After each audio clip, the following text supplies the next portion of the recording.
People ask you why you do certain things. Really what it's about is, you have a dream and you try to turn those dreams into reality. I had a dream to fly the Matterhorn. For me, success is saying, hey, guess what? I dreamt about it and now I'm doing it. After years of dreaming and months of careful planning, Jeb Corliss is just hours away from the most technically demanding proximity flight of his career.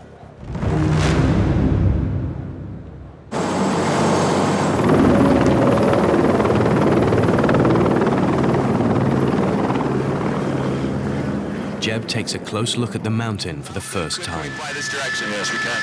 Cool. Yeah, and we want to fly just off the face so we can actually see our whole jump run as we approach. Yeah. The landing spot would be over there. By that road? Yeah, by that turn. Jumping from a helicopter 600 meters above the mountain's peak, he will attempt to fly within a few feet of the jagged surface. Okay, so we're gonna be coming up over that ridge, flying down this ridge line.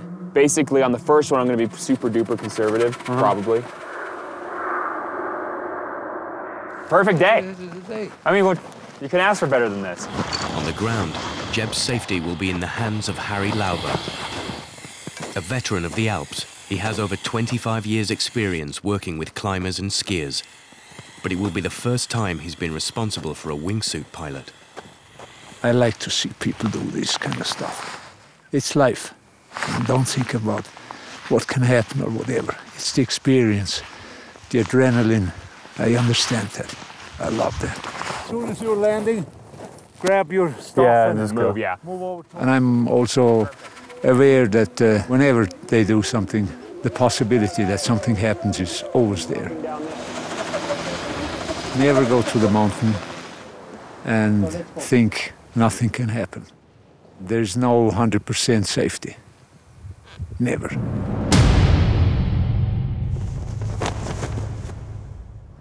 This is probably gonna be one of the colder environments I've ever jumped in. I'm gonna be jumping in below 0 temperatures.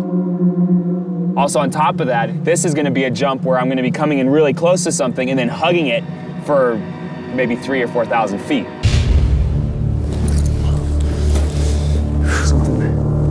The jump will be made even more difficult after it was confirmed that Jeb broke his hand in 2 places in Italy.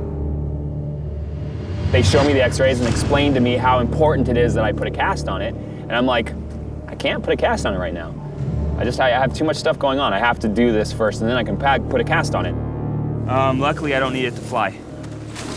It's only a hand. I still have wings and arms and everything. They all work good. Jeb's wingsuit flight requires absolute accuracy in judging an angle of descent. Here's our landing area right here. Okay? Here's Matterhorn, here's our landing area.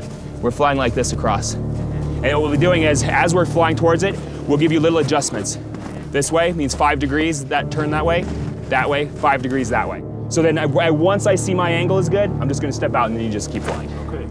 That's it.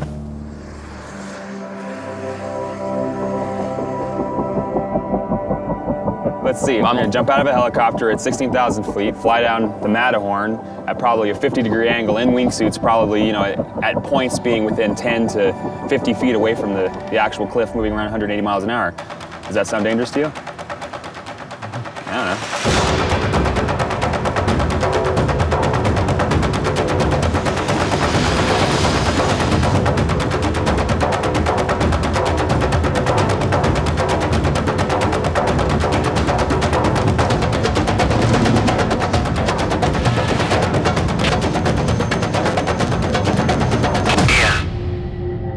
I understand the risks involved in what I do. You have to be willing to accept the consequences for your actions, and you have to understand what those consequences are. I go into it expecting death.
Oh my God.